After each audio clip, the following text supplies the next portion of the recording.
días y con esa maravillosa interpretación del muy nuestro Gualberto Ibarreto, les doy la bienvenida hoy viernes de carnaval a su programa Entre Trovas y Poemas, transmitido todos los viernes de 9 de la mañana a 12 del mediodía en la señal de Vene Digital.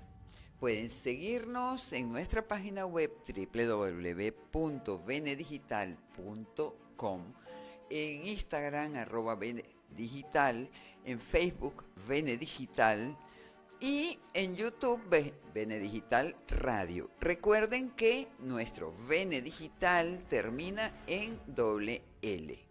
También pueden descargarse nuestra aplicación Venedigital. Y bueno, nos ven y nos escuchan a través de su teléfono.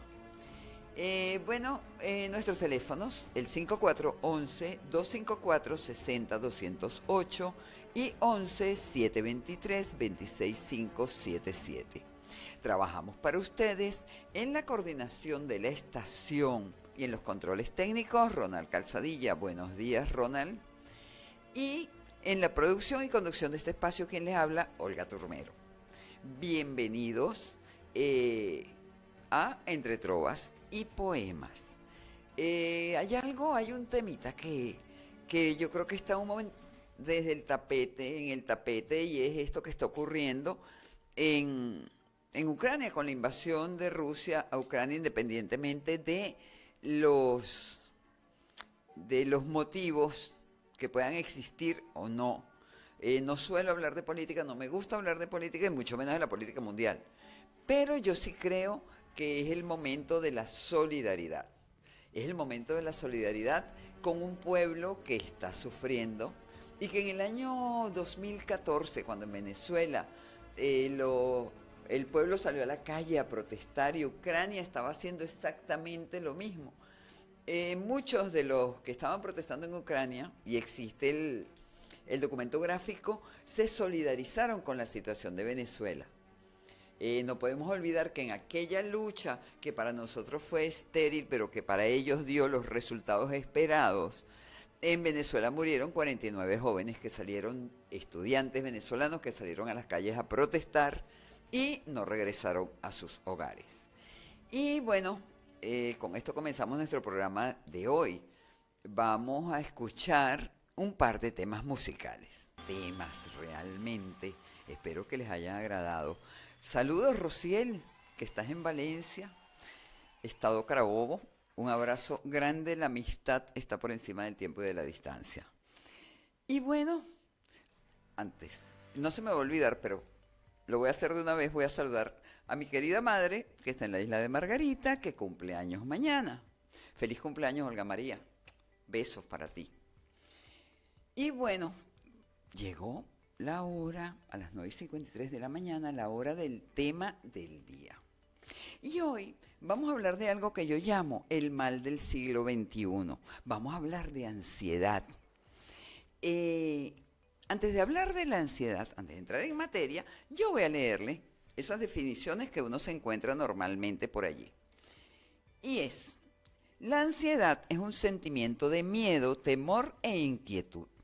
Se puede hacer que sude, que uno se siente inquieto y tenso y tener palpitaciones. Puede ser una reacción normal al estrés. Es más común en las mujeres, o sea, se dice que el 7.7%, yo difiero, yo pienso que más, que en los hombres 3.6%, también difiero, según, de todas maneras, son los datos de la Organización Mundial de la Salud. La ansiedad es una reacción emocional normal ante situaciones amenazantes para el individuo. El trastorno de ansiedad generalizada, TAG, es una afección mental en la cual usted está con frecuencia preocupado o ansioso acerca de muchas situaciones diferentes. Su ansiedad puede parecer fuera de control e interponerse en sus actividades cotidianas. Entonces, leída esta información, vamos a hablar, y yo quiero hablar desde mi experiencia como terapeuta, desde mi experiencia como psicóloga clínica.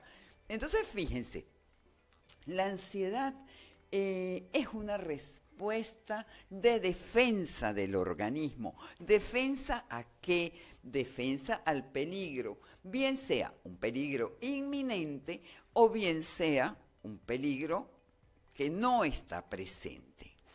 ¿Qué es un peligro inminente? Bueno, un peligro inminente es cuando, por ejemplo, y es el ejemplo que siempre pongo en la ansiedad, viene un perro enorme corriendo hacia ti en la calle, ladrando, te está mostrando los dientes, lo tienes a 50 metros, que es más o menos media cuadra, ¿y qué haces?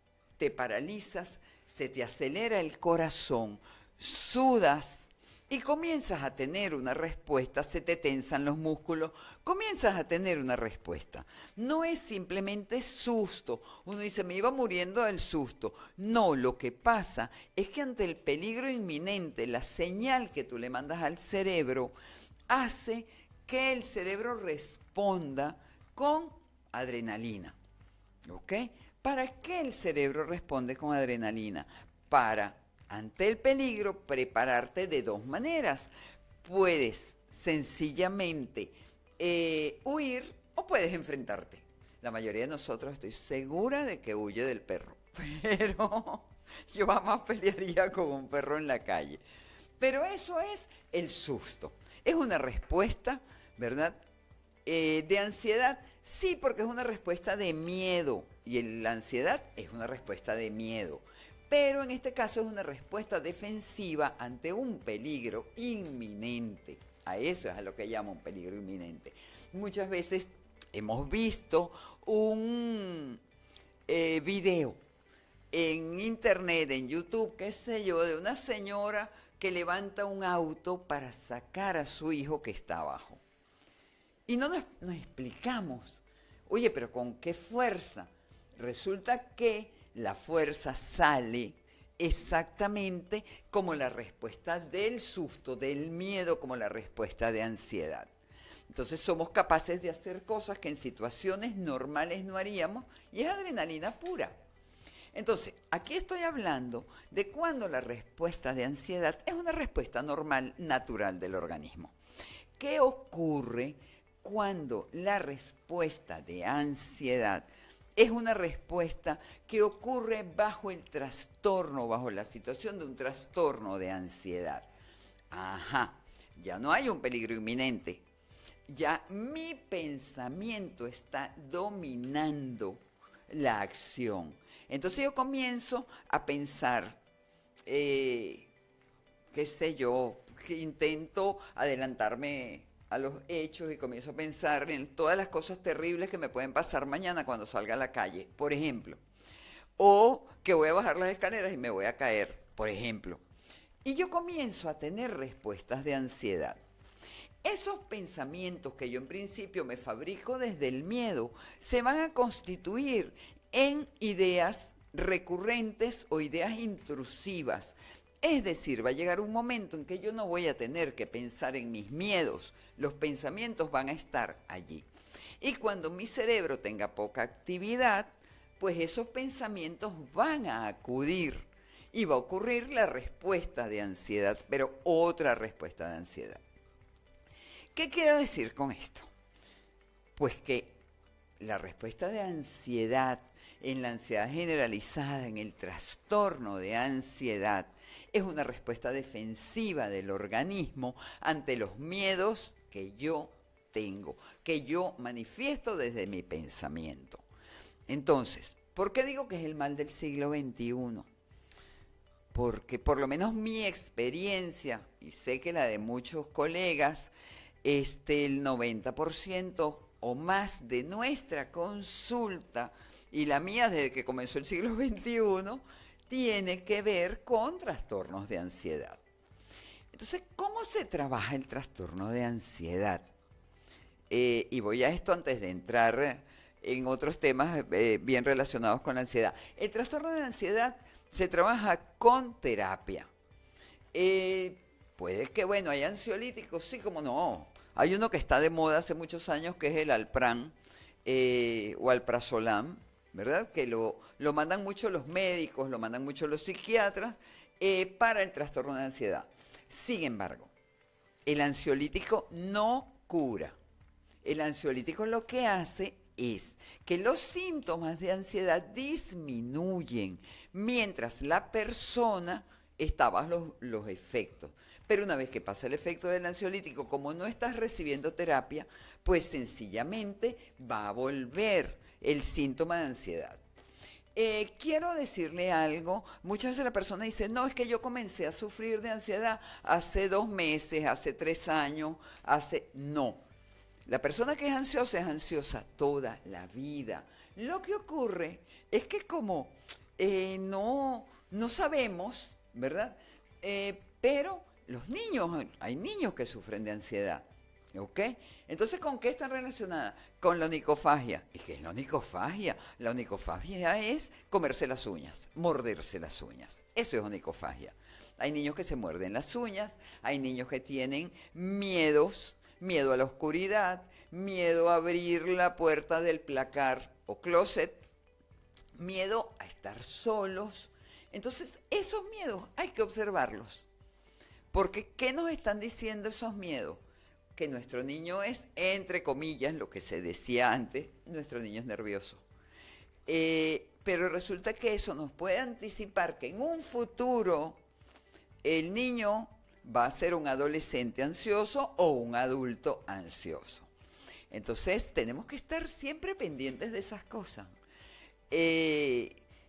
Por otra parte, ¿por qué pensamos tanto en el futuro cuando sufrimos de ansiedad? Porque por ahí lo he leído 1000 veces en los posts de Facebook o de Instagram, que la ansiedad es un exceso de futuro. No es un exceso de futuro, lo que pasa es que la persona ansiosa es controladora, le gusta saber, ¿ok? Entonces, claro, se anticipa al futuro o trata de anticiparse al futuro, pero muy mal, no nos podemos anticipar al futuro y por ende, como no tenemos respuestas, nos las inventamos. Pero ¿desde qué lugar nos las inventamos? Nos las inventamos desde el miedo. Y por eso siempre las respuestas son fatalistas de todas las cosas horribles que van a pasar en el futuro. Entonces, esto para que entendamos que cuando ocurre la respuesta de ansiedad, nuestro cerebro está buscando que nosotros nos defendamos de algún peligro. Entonces, no satanicemos la ansiedad. Seamos empáticos con la persona que la sufre. Porque antes era eso, es que es muy nervioso. ¿Estás nerviosa o estás nervioso? Cálmate, quédate tranquilo. Entonces, resulta que la persona, voy a leer los síntomas más comunes, la persona está sintiendo esa sensación de nerviosismo, agitación o tensión, porque los músculos se tensan. Esa sensación de peligro inminente, de pánico o de catástrofe. Entonces, aumenta el ritmo cardíaco. Hay hiperventilación porque se acelera la respiración, sudoración, temblores, sensación de debilidad o cansancio. Entonces, hay una característica que es esa tensión muscular en los hombros, que uno se toca y los siente duros como unas piedras. Bueno, asimismo están tensos los otros músculos del organismo. Entonces solemos sentir falta de aire, es que me falta el aire, es que parece que no puedo respirar. No te falta el aire, no estás dejando de respirar. El problema es que sencillamente estos músculos están contracturados y sientes esa opresión en el pecho, que las abuelitas decían que era un pálpito. Entonces, me parece que algo va a pasar. Tengo un presentimiento que algo horrible va a pasar. No, lo que tenía era ansiedad, la pobre viejita. Pero no era capaz de identificarlo porque la ansiedad como trastorno no tiene tanto tiempo de haberse identificado, ¿de acuerdo? Entonces, la ansiedad, para quien no la sufre, es incomprensible que alguien de la nada, entre comillas, esté sufriendo estos síntomas. Es muy difícil empatizar con la persona ansiosa. Y entonces es gravísimo, porque claro, la persona está sintiendo lo que está sintiendo, no se lo está inventando, pero el entorno no le está brindando ni empatía ni contención, sino que le está diciendo quédate tranquila o tranquilo que tú lo que estás es nervioso. No, estoy ansioso. Y estar ansioso es un trastorno horrible. Puede terminar en un ataque de pánico. El ataque de pánico, el miedo a la muerte, llegan a la emergencia en una clínica y dicen, tengo un infarto. Le hacen todos los exámenes y si el médico es empático, le va a decir, tiene un ataque de pánico, eso es producto de la ansiedad, del estrés, etcétera, etcétera, etcétera. Y resulta que si no es empático, le va a decir, usted no tiene nada. El electro está bien, la tensión está bien, usted no tiene nada, váyase para su casa. Usted lo que está nerviosa, no, tiene un ataque de pánico. Entonces, la contención tiene que venir de diferentes lugares. La persona que convive con una persona ansiosa, ¿cuál es la respuesta ante el miedo de esa persona o de ese niño o de ese adolescente? No es que no sean personas, pero estamos en etapas evolutivas distintas. Entonces, ¿quieres conversar? ¿Quieres que salgamos a caminar un poco? ¿Quieres tomar un poco de aire? ¿Quieres que estoy aquí para acompañarte? Yo te escucho. Es decir, vamos a tratar de conjurarle los miedos. Vamos a tratar de que esa persona reciba la contención y la empatía que necesita para su ansiedad. Entonces, cuando hablamos de terapia, generalmente se trabaja con terapia cognitivo-conductual. ¿Por qué? Porque en la ansiedad suele haber muchas distorsiones cognitivas, muchos errores en la percepción. Entonces funciona muy bien la terapia cognitivo-conductual. Adicionalmente, ¿verdad? Eso es para el principio, para que el paciente pueda controlar los síntomas. Un ataque de pánico tiene que durar 15 minutos. Hay gente a la que le dura 24 horas, se acuesta ataque de ansiedad, se acuesta con el ataque de ansiedad y se levanta con el pecho apretado, pues no puede respirar. ¿Ok? Entonces dicen, pero es que a mí me dura 2 días. Claro, porque tienes miedo, porque no identificas todavía la ansiedad. Cuando tú identificas la ansiedad, deja de tenerle miedo a los síntomas. En terapia se te dan técnicas para que tú puedas controlar los síntomas. Ahora, eso es la primera instancia. Posteriormente, la persona tiene que aprender a manejar el estrés. ¿Por qué? Porque si no, toda situación de estrés la vas a convertir en una situación de ansiedad.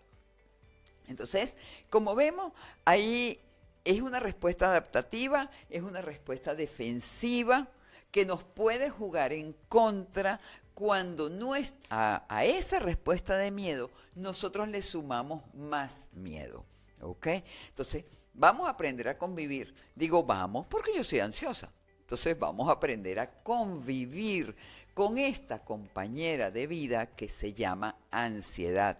Esa es una compañera que ella suele ser como esos compañeros de habitación con la que tú compartes, y entonces te sacan la ropa del placar, te dejan tus cosas tiradas, te dejan toda la cocina revuelta, y tú, no puedo soportar esto. Bueno, igualita es la ansiedad, te va desordenando la vida. Hay personas que están incapacitadas por la ansiedad porque realmente no pueden manejarla. Entonces, no es su culpa, ¿ok? Y yo siempre estoy de acuerdo en que el paciente es el 90% del progreso. ¿Por qué? Porque la terapia es una cuestión volitiva, es un acto de voluntad.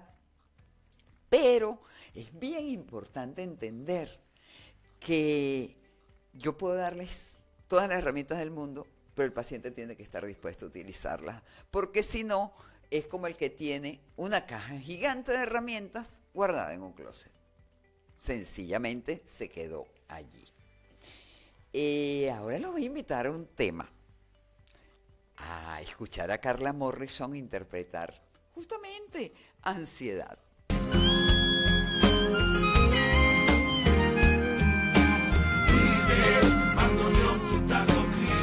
Y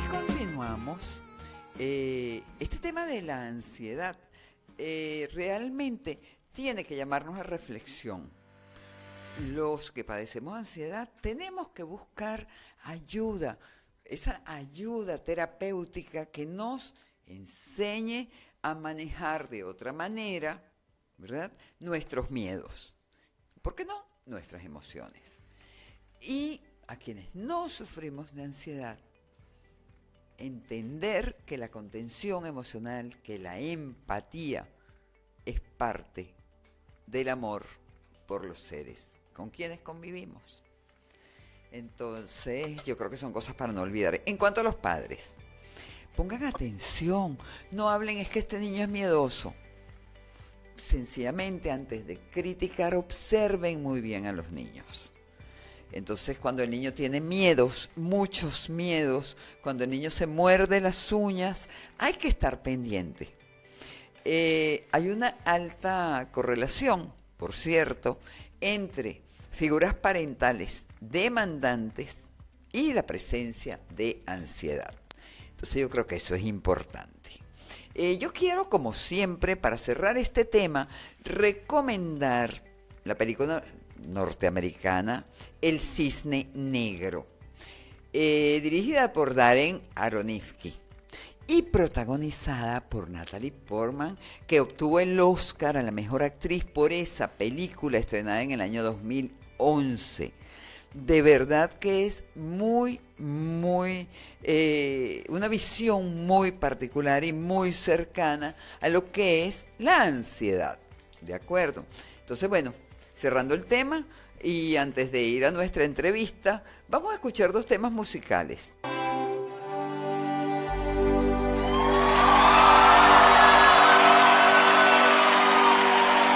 Aplaudiendo esos temas, extraordinarios temas. Bueno, a propósito de este tema de hoy, de esta ansiedad del día de hoy, de verdad que tengo un invitado de lujo, que es el colega psicólogo Ricardo Rodríguez. Ricardo es un psicólogo clínico egresado de la Universidad Arturo Michelena de la ciudad de Valencia, en Venezuela. Actualmente está radicado en Chile, donde ejerce la psicología clínica, tanto de manera presencial como de manera online. Bienvenido, Ricardo.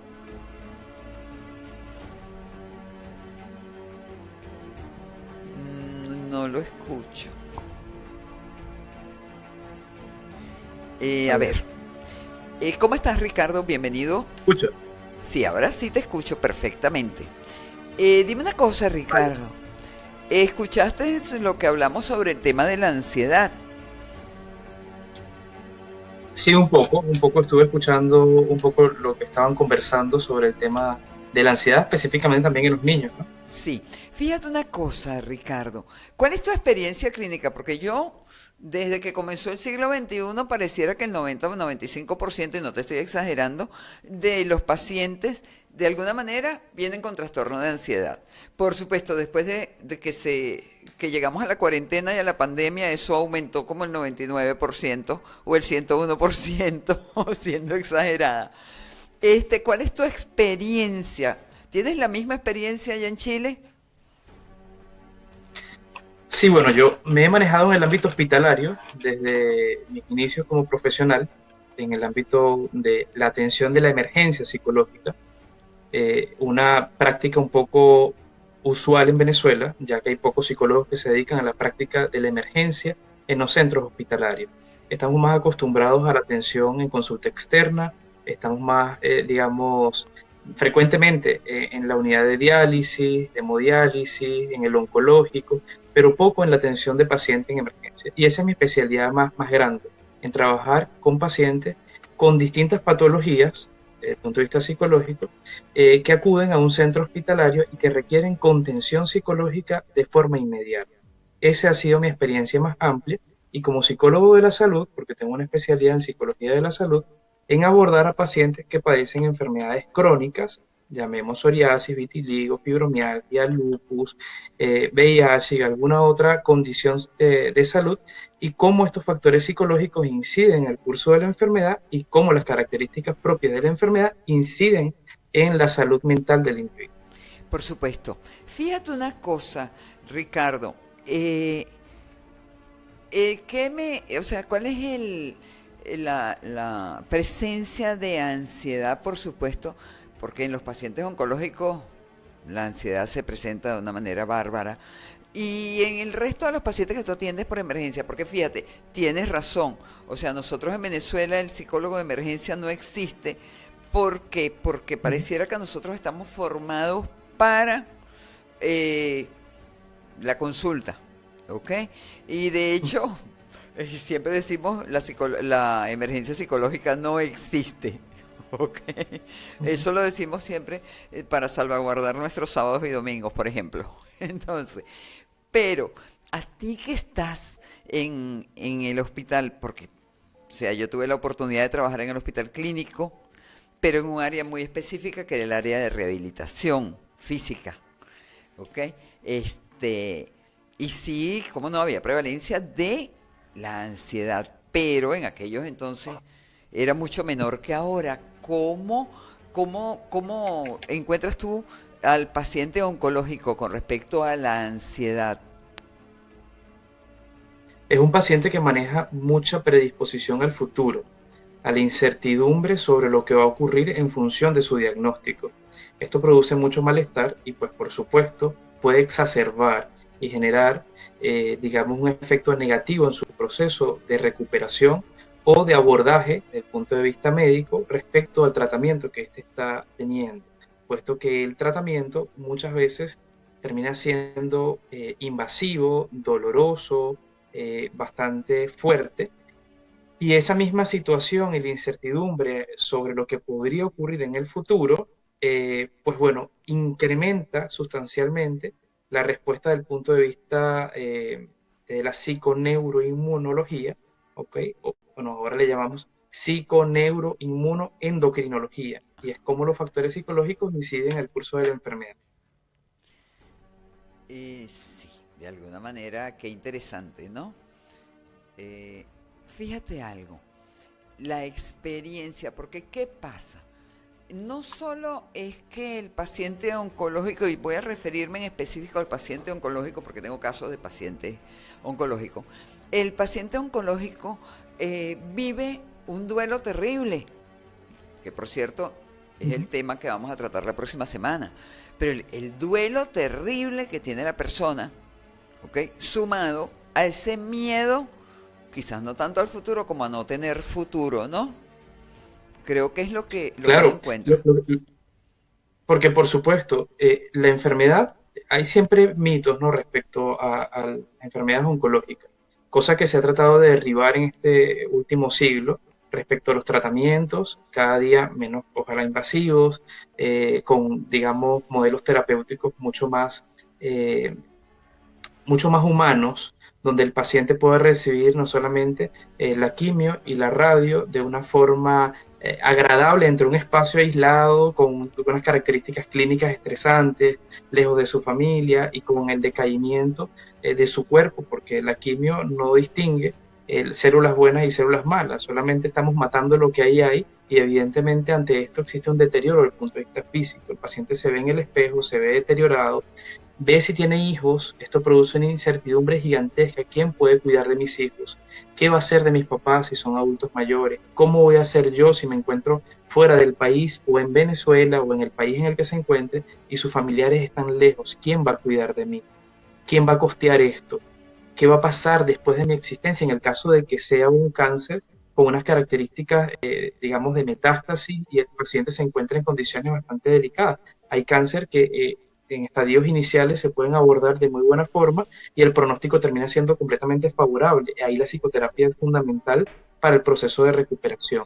En todo caso, lo que nosotros hacemos en la clínica con el paciente oncológico es ayudar a sobrellevar la carga que implica el diagnóstico, el tratamiento y todas las variables que circundan o que digamos están cerca de ese ambiente celular, digamos, que rodea a la persona. Porque nosotros somos una célula, somos una gran célula, y estamos rodeados de una serie de variables. Esos agentes estresantes que están a nuestro alrededor pueden perjudicar sustancialmente el proceso de recuperación. Y ahí entra la ansiedad, ¿no? Porque la ansiedad es una respuesta adaptativa, es una respuesta que se da ante una situación de peligro y funciona desde el punto de vista psicofisiológico, no es solamente emotiva. Digamos que hay todo un movimiento dentro de tu cuerpo cuando uno responde a ciertos factores de estrés.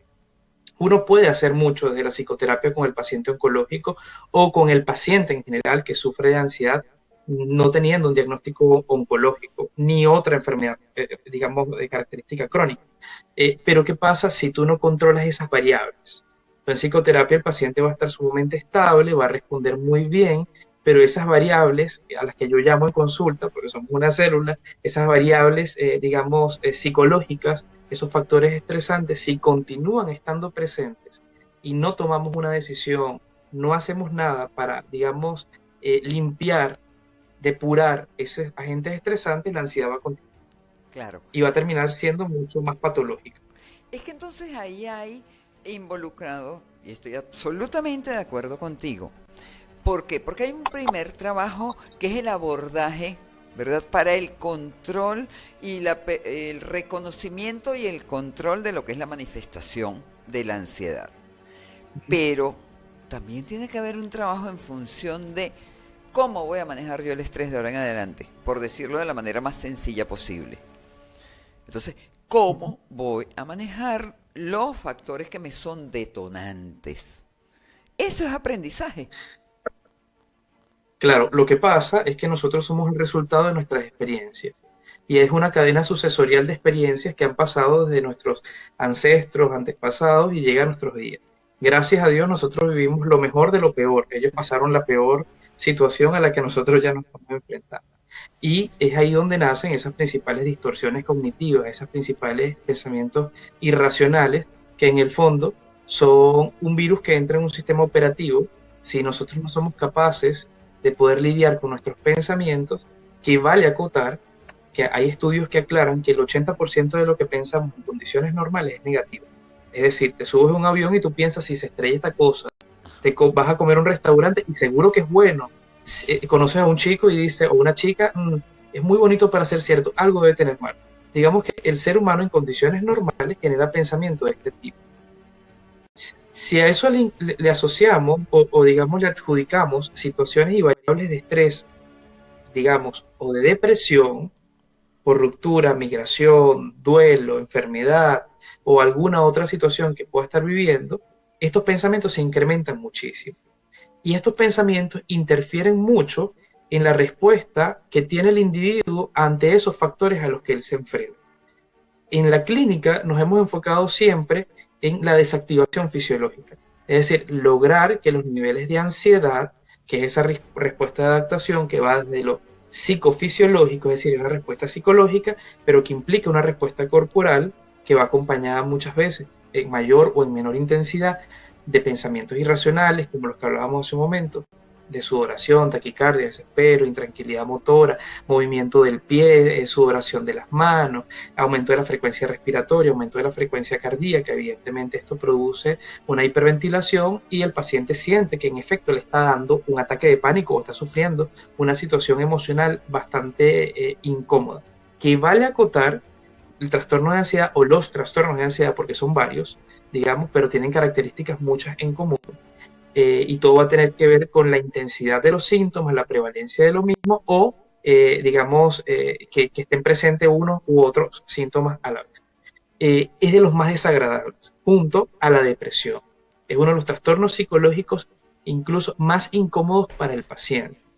Porque en la depresión vemos que el paciente, hay una pérdida de vitalidad, el paciente hay pérdida de energía, hay un conflicto dopaminérgico en el cerebro y entonces el cerebro no responde bien ante esos factores y estímulos y la gente ve el mundo en un blanco oscuro, ¿no? Digamos, un punto bastante dicotómico. Pero en la ansiedad, a diferencia de la depresión, el paciente siente con mucha intensidad estos síntomas y le da una validez bastante grande, ¿ok? Hay que aclarar también que no todo lo que ocurre en ansiedad es un ataque de pánico. La ansiedad es adaptativa. Sentimos ansiedad cuando vamos a montarnos en un vuelo, cuando vas a ser papá, cuando el niño va a separarse de los papás, hablando de ese síndrome de ansiedad por separación, donde los niños se Terrible. separan de los papás cuando los llevan al colegio, que es terrible. El niño se quiere quedar Terrible. con el papá y no quiere quedarse en el colegio, y eso produce un trauma gigantesco al niño. Y digamos que esos son los primeros factores de ansiedad. Y tiene que ver mucho con la educación. ¿Cómo Sí. manejamos la ansiedad desde la casa? ¿Cómo enseñamos que los niños o esos futuros adultos respondan ante ciertos factores de estrés? Porque los niños son la imitación de los padres. ¿Ok?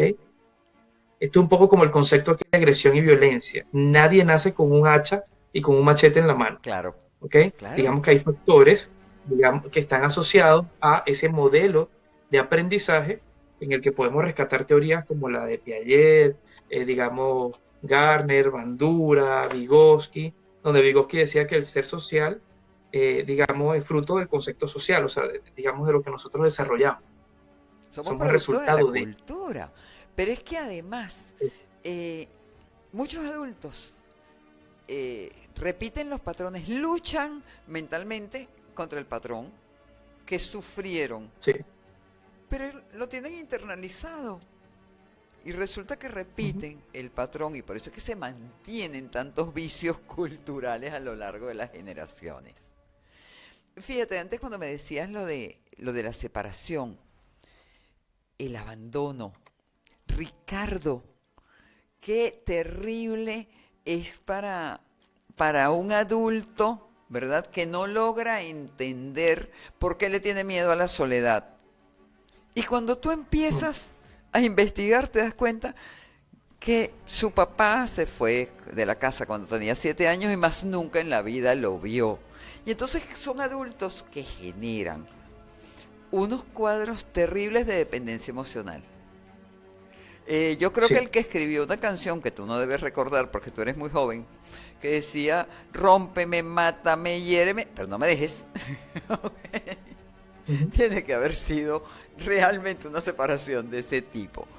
Entonces, hay tantas cosas que detonan, tantas experiencias que detonan en un adulto trastornos posteriores, que cuidemos al niño, estemos pendientes del niño, porque el niño no es un adulto enano, es un ser en formación que va a llegar, ¿verdad?, a adulto con la carga emocional que, no, que la experiencia haya convertido para él en aprendizaje.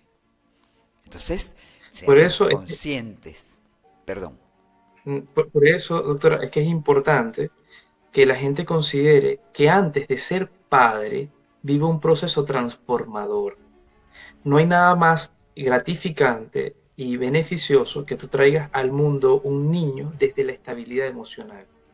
Si uno no se encuentra en condiciones emocionales estables, no es conveniente que uno viva la tarea de ser padre, porque luego el niño vivirá las consecuencias de un hogar con poca estructura, con poca formación y con poca inteligencia emocional. Y ese niño va a ser la consecuencia o el resultado del mal manejo emocional de los padres. Y vemos entonces luego futuros adultos, porque cabe también acotar que la mayoría, por no decir la totalidad de los trastornos psicológicos, afloran en la adultez joven. Es decir, pueden empezar a los 15 años o entre los 20 y los 25 años de edad. Entonces, como esa más o menos es la prevalencia, o sea, la edad más o menos en la que empiezan a desarrollarse los síntomas, es importante que todo lo que ese adulto joven previo a esa edad, a los 21 años, 20 años, viva, sea realmente de estabilidad.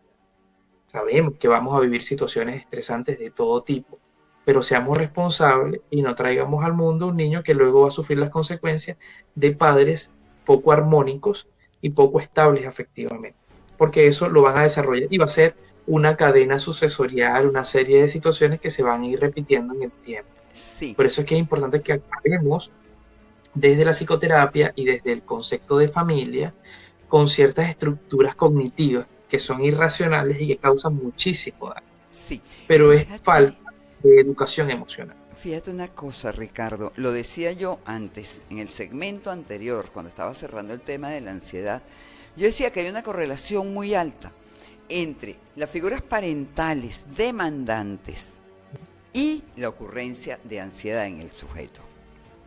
Entonces, una de las cosas que te encuentras en el paciente ansioso es eso, es la sobreexigencia.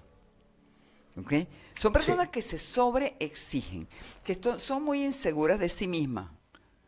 Bueno, pero es que Porque siempre ocurre... están dispuestas a responder a demandas exteriores. Claro, y Siempre les están dice que sí a dispuestas a todo. responder a los factores estresantes producto de los padres. Son niños que crecen con un miedo terrible. Sí, Y es un señor. miedo fundamentado en el temor que le tengo a responder a la demanda social. Entonces, en el futuro, encuentro una pareja que en el fondo, por más tóxica que sea, ella o él, tengo que prevalecer ahí y genero una relación de codependencia afectiva a esa persona. Sí. Y una relación bastante tóxica, bastante dañina, bastante perjudicial, de la cual se me hace difícil salir, porque busco aprobación, porque mis miedos no me dejan salir con facilidad de esa relación. Claro, además que muchas veces, y lo dije la semana pasada cuando hablé de la violencia intrafamiliar, de la violencia de pareja, de la violencia de género, y hago la diferenciación porque en la pareja puede ser violento cualquiera de los dos. Entonces, Ujú. es eso. Llega un momento en que asumes que eso es parte de tu vida, que de alguna manera tú lo provocas, y si tú lo provocas, tú lo mereces, pero ese es otro tema. Lo que sí que es importante, yo siempre hago este llamado, y sé que me vas a secundar en él, es que los padres entiendan que los hijos no vienen al mundo a satisfacer sus expectativas, ¿ok? Ni a darle respuestas a las preguntas que ellos se están formulando y no han podido responder. Los hijos vienen al mundo porque tomas la decisión responsable de ser padre, ¿verdad? Y de criar en un clima de respeto a ese ser que vas a tener bajo tutela durante algunos años. Básicamente eso yo creo Claro, que es un mensaje.